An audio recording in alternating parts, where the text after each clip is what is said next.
Oh, thank you for bringing me flowers. All right, you guys. So Daddy and I are about to play Scrabble. Yeah, he about to get this butt beat royally in it. But I wanted to come and share with you guys and show you guys. Remember I told you guys I have to eat cottage cheese? Well, because it has a lot of protein, very, very little um, calories, and I eat the fat-free kind, so it has no fat. It's certain things I have to just eat and just get it in because of my protein level. Because see, without lying, I will let my protein levels go down real low because I just don't feel like eating some days, or I don't feel like eating certain things, and then I be mad because I feel sick. So in order to not do that, and you do it so often, like every now and then, but you do it so often that you wind up being like, oh no, I'm not going there again. You know what I'm saying? You be like, what I gotta do to make sure it don't get like that again? Okay, yeah, give me 3 of those. Whatever way you gotta do to get it in, you get it in. Because it's like, it gets to a point where it's like, I don't want to feel that no more. First, you like, oh well, I did something wrong. I didn't do something that I was supposed to do. I feel a little sick. I get over it. But after 4 or 5 times you doing that and feeling sick and going around for days feeling like that and having to, for days, it takes days to actually build it back up. You like, I ain't trying to go there no more. So I just wanted to show you guys how I have to eat my cottage cheese. Now, I'm a type of person that my grandmother used to always tell me, because she's like, that gal is getting smart with me. When she used to tell my mother, and my mother used to be like, she didn't even say anything. And she'd be like, no, it's her face. It's her facial expression. She used to always say that you could tell in my face what I felt. And my mother always defended me. But when I became an adult, I did notice it. That you can tell in my face how I really feel about certain things or certain people or experiences and all that kind of stuff. I could try to cover it up, but you still can tell. So, when I eat my cottage cheese, I have to have something by. Something. I could either have these, high in protein, of course.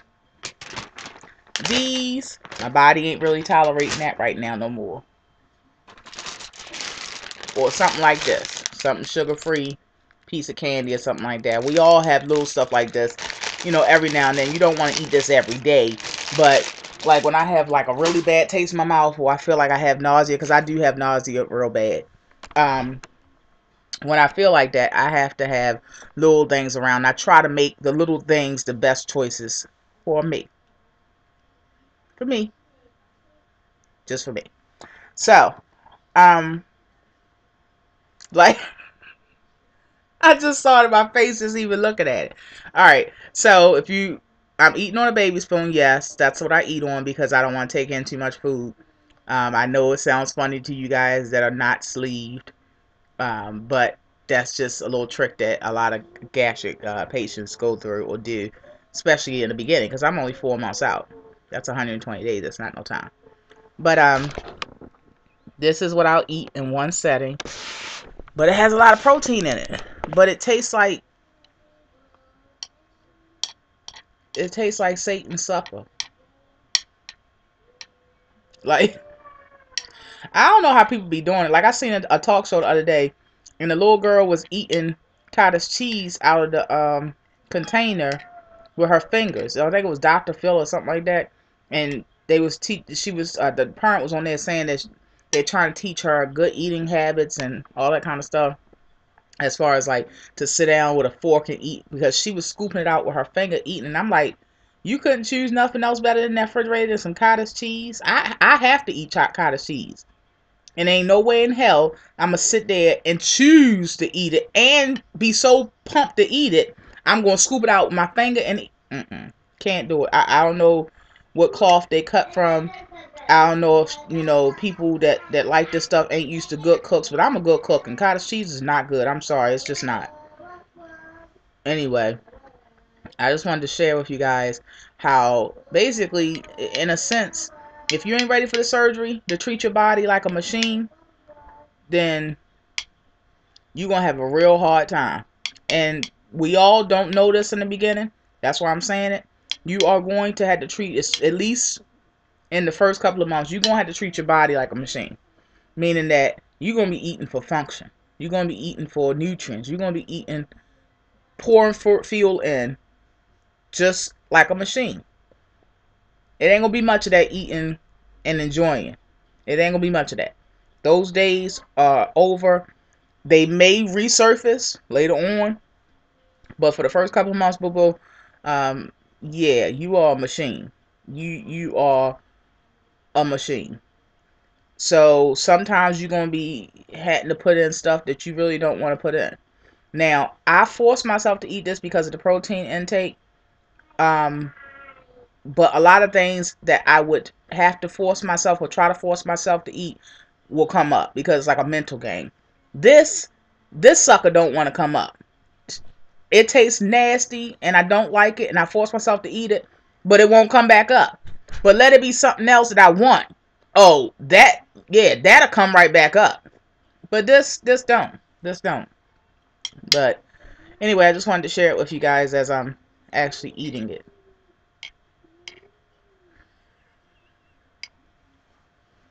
This is how much you can eat on a spoon at one time.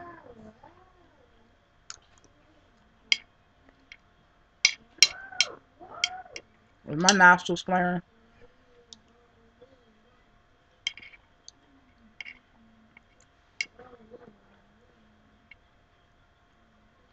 That's another thing. See, this is soft, so I don't have to do it. But usually, after you had to gas your sleeve, you had to chew a lot of times, you guys. Because I hate to say this, especially while I'm eating, but you had to liquefy your food. So you had to chew a lot. But this is already mushy and soft.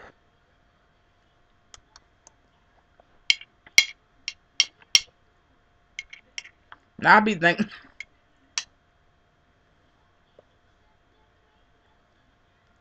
I be thinking that if I move it around more on my plate, that's what y'all hear that sound. If I move it around more on my plate, then it won't be as bad.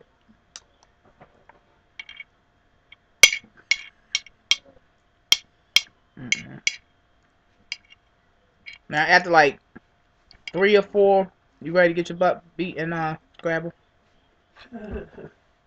After like 3 or 4 baby spoons, you guys, half a baby spoon, I have to try to get that taste out of my mouth. So that's when the little piece of candy or the pumpkin seed, I'll pop a pumpkin seed in my mouth and eat that. But like I said, the first couple of months, just to let you know, you are a machine. You are no longer the person that you was. Now, you can skimp on these things, and you cannot look at yourself as a machine, or you cannot pour in the right fuel if you want to. But trust me, you will feel the repercussions from that. And eventually, like I said, after a while, after doing it and after feeling like that for a while, and it don't just happen overnight. Like if you are protein deficient and then you pour in a lot of protein or as much protein as you can, that takes days to build up. I'm sorry, it don't happen overnight. So where you then skimp for 2 days, it's going to take you 3 days to build it back up. Yeah. So that means for 3 days you walking around, still have to function, still have to be a mother, still have to be a wife, still have to work, you still have to take care of your businesses, you still have to do this, you still have to clean, you still have to cook, you still have to do this, you still have to go marketing, you still have to plan for proms for your children and all that. You still have to do all that. You still have to do all that, right? And you're walking around sick. So after doing that with so much, you like, what I gotta eat? How many spoons of cottage cheese to get in a certain amount of protein? Give me that. Yeah, I'll take 5 of those, 5 spoons of those. So if you gotta stomach some stuff that you don't like, you gotta do it. You just gotta do it, at least for right now. And every month, every week, every month, it'll change. But this is just how you have to live to get over the hurdle. How long the hurdles last, we don't know because everybody is different. You can't read or view somebody else's journey and think that, okay, they had 6 months was able to eat this. They had 8 months was able to do this. You can't go by somebody else's journey. Your body is totally different from anybody else's. God made you unique. He made you an individual. And guess what? That means in all things, you are unique. And that means in your walking and your journey. Okay? So you can't compare your journey to others. Now, you can try to get some kind of inkling of what may happen, and it may even happen. But I'm just saying that everything is not going to happen with you the same way. So you have to play it by ear. You have to play it by experience, by each time that you experience something. And the changes with your body, the changes with your mind, the changes with everything that you eat, able to consume, you have to just let it flow. That's why you and the sleeve have to work together. You have no choice. You have no choice. So, no, that's it for me. It took me about 20 minutes to get in all that. But it's in, and thank God it's over.